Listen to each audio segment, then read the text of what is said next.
Comment estimer les revenus et chiffres d'affaires de ses concurrents? C'est une information qui peut s'avérer utile que de connaître le chiffre d'affaires respectif des principaux concurrents sur votre marché. Ça vous permet d'avoir une idée de la hiérarchie, du statu quo, de l'état des choses. Et ça vous permet aussi d'imaginer ce qui est immédiatement possible comme développement pour votre entreprise.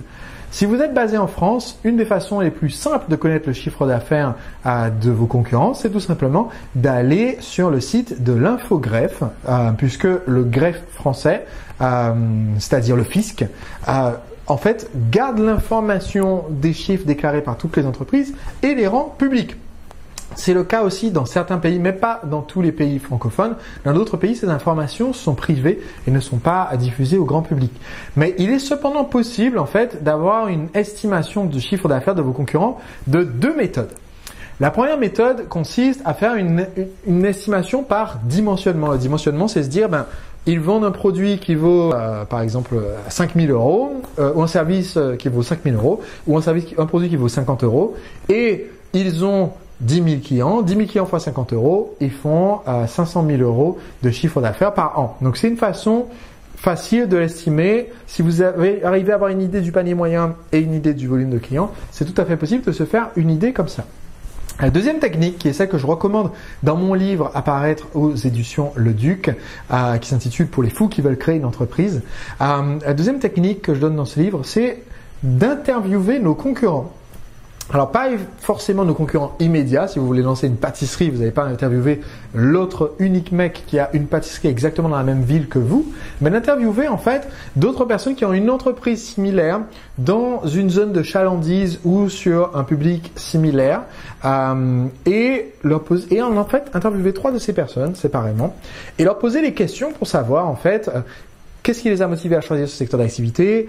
Quelles sont les erreurs qu'ils ont commises sur leur parcours? Qu'est-ce qu'ils recommanderaient à quelqu'un qui démarre dans cette activité? Qu'est-ce qu'on peut espérer réaliser comme marge brute? Qu'est-ce qu'on peut espérer réaliser comme chiffre d'affaires? Et en fait, il faut prendre certaines de ces informations avec des pincettes, c'est-à-dire les gens vont vous donner quand même les limitations qui sont dans leur cerveau. Par exemple, quand je faisais du coaching en séduction, j'ai discuté un jour avec un confrère qui se déclarait numéro 1 sur la séduction en France.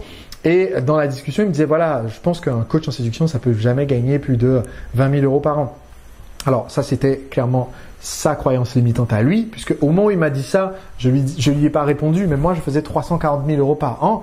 Donc, il faut pas non plus se limiter en se disant, si les gens pensent petit, ça veut dire que le potentiel est petit.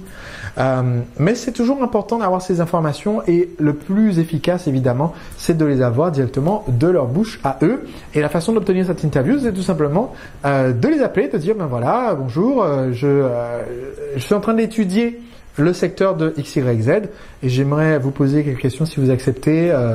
Ça prendrait pas plus d'une quarantaine de minutes. On peut faire ça quand vous voulez. Et en fait, les gens quand ils se disent, ben voilà, vous êtes un étudiant, tout le monde accepte de vous répondre. Et donc faites une interview téléphonique si besoin. Et donc les gens acceptent toujours de vous répondre quand vous êtes étudiant. Et c'est vrai, vous êtes en train d'étudier le marché parce que vous comptez lancer une entreprise dans le secteur. Mais vous êtes effectivement encore en phase d'études et d'apprentissage. Et donc, c'est facile d'obtenir des réponses concrètes plutôt que d'essayer de faire une estimation approximative.